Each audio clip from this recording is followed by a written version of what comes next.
last try. Yeah, I have nothing to say for myself. I'm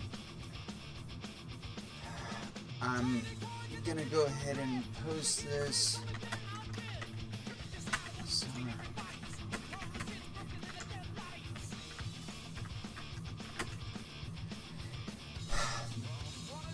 Last chance. I'm gonna hashtag this last chance. Because I'm not gonna try and get back on. I had like 25 people on there on both, and yeah, I'm sorry. Anywho, I was just getting ready to get back on, and let me go ahead and see if I've got.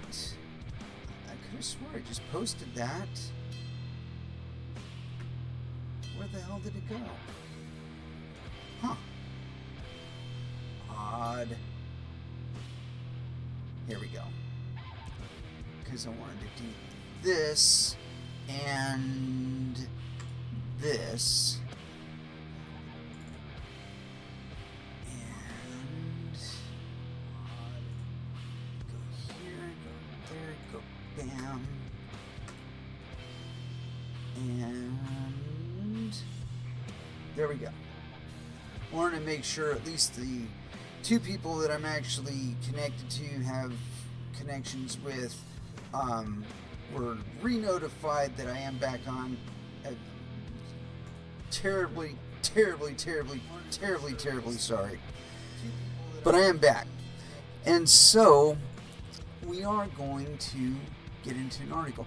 And if I crash out one more time, that's it. I won't be trying to get back on. Just because it's inconvenient for everybody who's rebroadcasting me for me to be hopping on and hopping off again. And so I want to be fair to them, fair to you too, you know. And so yeah, my technical issues aside, if we manage to get through until 3, that's what we're going to do.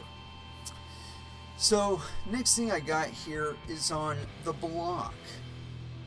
Bounce bit to sunset blockchain, migrate to BNB chain after $3 million exploit. This is by Kyle Baird. It was on August 21st, 2026 at 1:28 p.m. Eastern Time. And one thing I want you guys to pay attention to, like things like what they were hosting on before, whether or not they were a smart contract on somebody else. You know, what was the deal there? And so here we go. BounceBit will permanently shutter its standalone Layer 1 blockchain and migrate to BNB chain after an attacker exploited an authorization flaw to steal roughly $3 million worth of its native BB tokens. Native tokens. Okay, so these probably aren't coins, and their quote-unquote Layer 1 blockchain is probably not actually a Layer 1 in that it is not mined by public miners. Continuing. The incident occurred between Wednesday and Thursday according to a Friday update from the Bitcoin restaking and crypto yield platform. Oh, okay, so supposedly they're related to Bitcoin restaking in some form. You know what, we're going to click on this Friday update thing really quick because it's got a link to it. I want to see if it's directly from them. Okay, so we'll get back to this after we get to the article. The incident occurred between Wednesday and Thursday according to a Friday update from Bitcoin restaking crypto platform.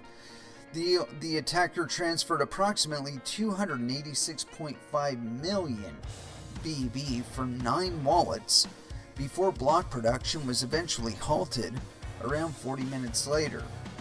BounceBit said the vulnerability was related to a feature of the EVMOS attack that its chain was built on. The flaw allowed a smart contract caller to specify a different account as the source of funds, without any verification that the account authorized the transaction. Quote, no private key was compromised, no signature was forged, and no wallet, hardware device, or exchange account was breached, BounceBit said. Its CDeFi strategy, promo vaults, prime, and real-world asset products were also unaffected. Instead of patching and upgrading the network, BounceBit said it is going to permanently retire the chain and reissue BB as a BEP20 token on the BNB chain, using a pre-attack snapshot to cancel all the unauthorized transfers. BounceBit also said it was working with exchanges to fix customer balances so that they wouldn't take any losses from the exploit. No, just people fucking market selling it due to the shit. It noted rebuilding the EVMOS based layer 1 would be extremely difficult because EVMOS itself was discontinued in May. Oh shit. And because most of its products and users were already available on the BNB chain, it would make the most sense to move there. Quote, maintaining a standalone layer 1 is no longer the most effective way to serve our users, BounceBit said. Yeah, it's because you're not really trying to do that. You're trying to be a layer in between. So fuck you. BounceBit launched in early 2024 as a Bitcoin restaking protocol and raised $6 million in seed funding led by Blockchain Capital and Briar Capital. The platform later expanded into CDeFi yield strategies and tokenized real-world assets, announcing last year that it planned to offer tokenized stocks from the US, Europe, Hong Kong, and Japan. Dude, these guys are a complete and total fucking scam. I'm just gonna say it. They're a fucking scam. You know, obviously they're quote-unquote tokenized real-world assets or Bitcoin or CDeFi yield strategies were only operational or good within an appreciating market. Meaning, as long as Bitcoin was going up, they were able to sell at more than they were paying for the Bitcoin, and they were making money. But obviously, whatever Bitcoin they had, they bought at much higher than current market rates. Yeah, these guys are stupid. You know, you can't do crypto and, credit in crypto. You can't. Not over any long-term period, not as an operation, not as a business plan. Because invariably, you are going to run out of fucking money somewhere. It's either going to be on the Bitcoin side or on the fiat side. And you're going to be going, what are we going to do? Because there's going to be like regulators and prosecutors and litigators and all kinds of motherfuckers trying to get up your ass and steal the money back for their personal investments first. And it always breaks down that way too. You know, but yeah, so this, again, it's a fucking scam. A layer 1 consists of volunteer miners distributed all over the fucking planet, individuals who have decided to mine your project because they like it. If you don't have that, you don't have the basis for a cryptocurrency. You have a token. And, people are free to value tokens as they will because there's a lot of arbitrary and subjective value in there. A lot of perceptual value. And that's fine. That's just the nature of the game. There's always a little bit of material value to it. If there weren't, then there wouldn't be a market for it. But this guy, these guys, BounceBit, I would consider them to be scammers because they might be well intentioned, in like maybe one day providing some actual like value. But like I said, from their description and going by the timing of the market, the likelihood is that they were making money on the way up, and their market model was viable when the market was going up. But now that it's turned, their books aren't working out right, and so they're having to transition to depending on somebody else's quote-unquote layer 1. They never had a layer 1. They got this EVM OS. EVM, that's virtual machines. And I'm assuming it's built on Ethereum, so EVM OS, an operating system that's a virtual machine on top of Ethereum. Sounds kind of like a DAO in some aspects.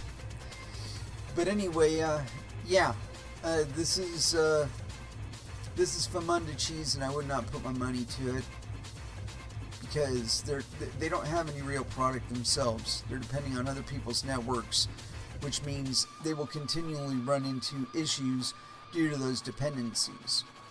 Running your own running your project as a peer-to-peer cryptocurrency, I think is probably the smartest. Whether or not you do it like proof of stake, proof of work, that's all up to you. I would consider proof of work to be the only reliable one, but actually do it as proof of work, not proof of cheat. Bitcoin is going by proof of cheat. You just look at their fucking block times. They're all over the place. 4 minutes one block, 20 minutes the next block, 10 minutes a block after that, 3 minutes after that. And that's not Bitcoin. Bitcoin, the fucking algorithm runs 10 minutes because you need to get to the end of the block to know how many fucking transactions were included in the block interval. No block end, no block interval end at 10 minutes. No volume of transactions that happened during that. So, this, to me, it's evidence that quote-unquote BTC is not Bitcoin. I would say BCH is making a more honest effort, but I have yet to examine their block explorer and check their block times and all that shit. They're supposedly on some sort of variable or dynamic block size. But even then, you are trying to make decisions for the market. You are saying, you are not fit to determine how much my block space should be worth.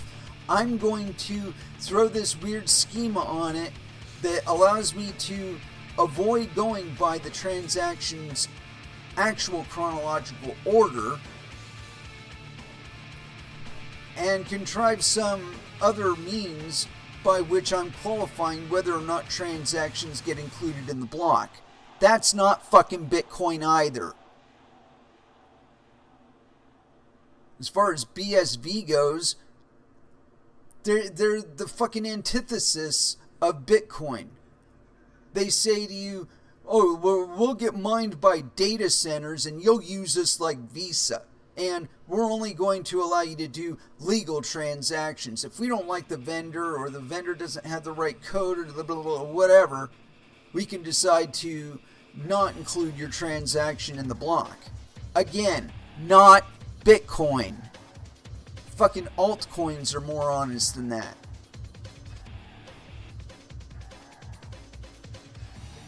People are going to come to some realizations on this shit because all of this allows for way more control over your finances than should be allowed, especially now in the age after Bitcoin.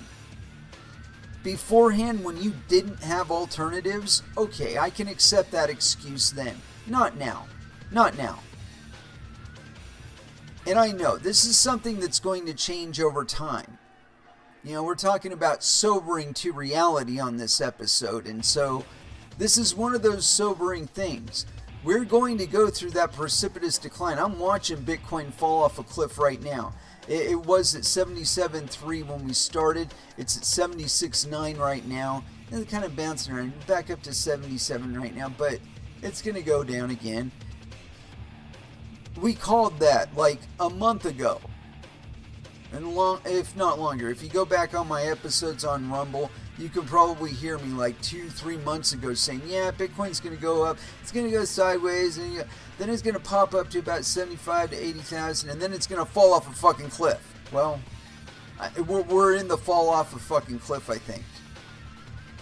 You know, we're down 3,000 off of the peak for this run.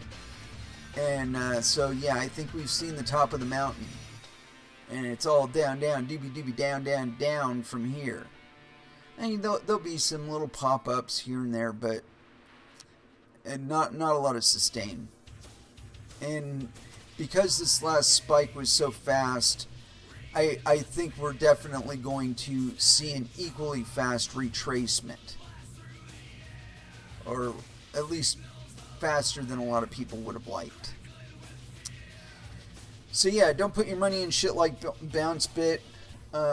If it doesn't have a network of its own and miners of its own, you should be wary of it. And I know that describes like 95% of the shit on the exchanges. But that's not the totality of crypto.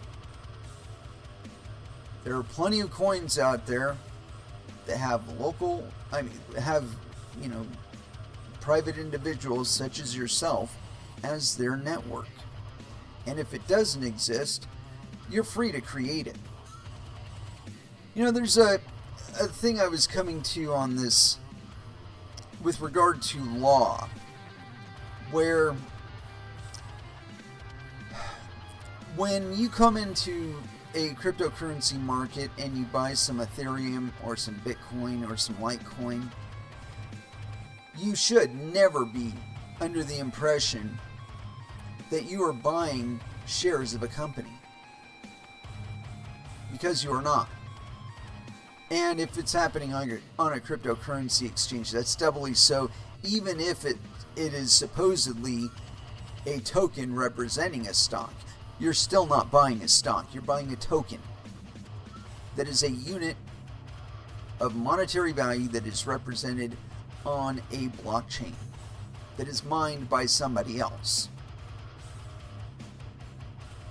Now, it could be happening on Bitcoin, it could be happening on Ethereum or BCH or any number of other coins, or just on a database somewhere if it's on an exchange. But there's a sobering that comes with making this venture into Bitcoin, and a relearning that happens as you progress. And see, most of you are under the impression that money markets are not volatile, and you are wrong. They are very volatile. In competition with one another on money markets, as well as just in their own policy within their own economy. You know, things like inflation and deflation. That's the public telling you how much they think your fucking money is worth. In relative terms, of course. But after you get into crypto, you know, one of the big differences between fiat and crypto is that in fiat there's at least 3 or 4 layers of third-party intermediaries that are getting a cut of every new dollar being brought into circulation. They're, by default, you know, especially if it's a Fed policy. You know, we're gonna adjust the interest rate or whatever, and we're gonna print like $30 billion more a month. Well, when those dollars come out, by the time they announce it, as a matter of fact, it's been about 2 weeks since they've actually done it. And that's something I figured out a long time ago with Bitcoin. You know, before stablecoins, there was no other intermediary for US dollar that was valuating Bitcoin. And all of the markets have been distorted since then because of the existence of stablecoins. See, they're not actually worth anything. They're worth what you give them in exchange for it. So if you keep giving them more and more of your token or coin in exchange for it, it's going to depreciate in value versus the US dollar as well as USDT. But these are little factoids about money you don't know until you get buried into this shit, until you get oriented with it. But there are children out there that are on par with me as far as understanding what money is, and it's specifically because they can be exposed to these markets. They can get into exchanges and do trading and create their own units. And they have been since probably about 2014, 2015. So, again, this evolution that I'm talking about, it is basically an evolutionary step. It's like there's this muscle in your brain that like helps you understand money, right?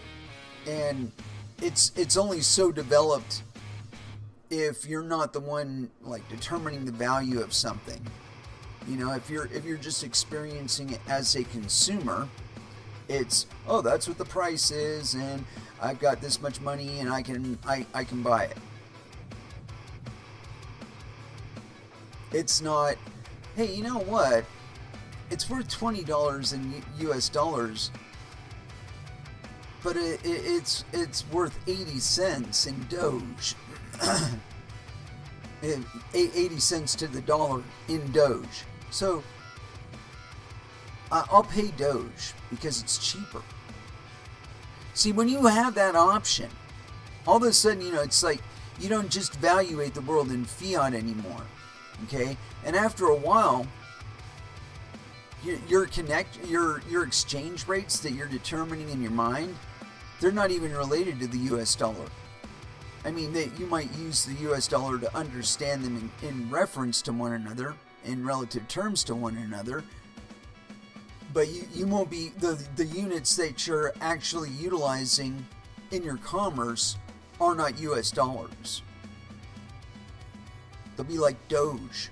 And you'll be doing it knowingly and willingly. None of this like, oh, it's way behind the scenes, it's in the back end, and you don't even worry about it. No, bullshit. There is no back end between you and it. It's one of the advantages. It's a feature. It's not a bug.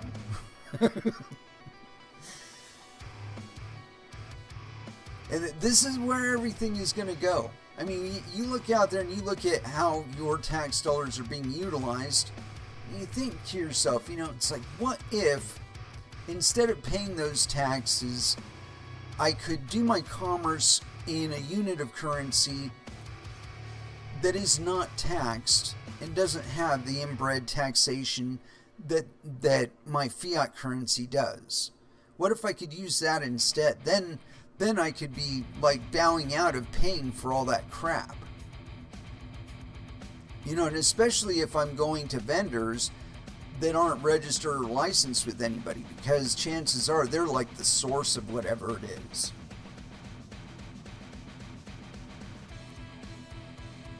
And to me, that's rewarding like honest players with honest commerce. So when you get into Bitcoin, it's like the first step of this evolution that I'm talking about. You have entered into this realm where something other than fiat currency can be money to you. And after that's happened, all of a sudden things like, is Ethereum money? Is Solana money? Is Bitcoin Cash money? Is Verge money? When it walks like a duck, it quacks like a duck, chances are it's probably a fucking duck. And the same is true with money. If it works like money, if it can hold value like money, if it's transportable like money, it's probably money. And you know who determines that? It's not the Federal Reserve. It's not even Donald Trump. It's you. You are the market. Try and act like it. Yeah. So like I said, it's an evolution. Not going to get there in one step, and a lot of you are still confused. You know, these people that think that they need hash farms to participate in this space, they're overcompensating for something. You know, it's like small peen or something. Tiny peen energy. I need this huge facility, multiple square miles. Yeah, tiny peen. Little peen. Doesn't get laid. No, that's not crude, that's not crass. That there is science. So yeah, tiny peens are not going to take over. We are going to take things back because even tiny peens run out of money. Even the guys that have the motherfucking magic wand that creates the money. Federal Reserve, the wizards there, they run out of money too. Because their money is backed on like word of mouth and like credit and habit. It's not actual like there's something of material value that it represents that you could exchange back to that thing of material value and dedicate to some other purpose. That decision's already been made for you in fiat. And that's one of the advantages of Bitcoin and other cryptocurrencies, is that regardless of what they are ours to define on an individual basis. And because of that, all of this talk about let's regulate, no. You're going to fucking sober up to reality in the not so distant future. And I really believe this last thing with the NFA, it's an example of what I'm talking about, where the reality of the fact that any 16-year-old on planet Earth, okay, who can use free CAD or some other such CAD software to drop an STL for something and crank that bad boy out on their 3D printer, the ability to enforce things like the NFA does not exist anymore. Everybody with a $300 printer can print fucking all the suppressors they want. All the ghost guns they want. And there's not a fucking thing you can do about it. So rather than waste all kinds of billions of dollars tracking and keeping all kinds of files and bullshit that's not going to make any real difference with regard to criminal activity, just fucking abandon the whole venture to begin with.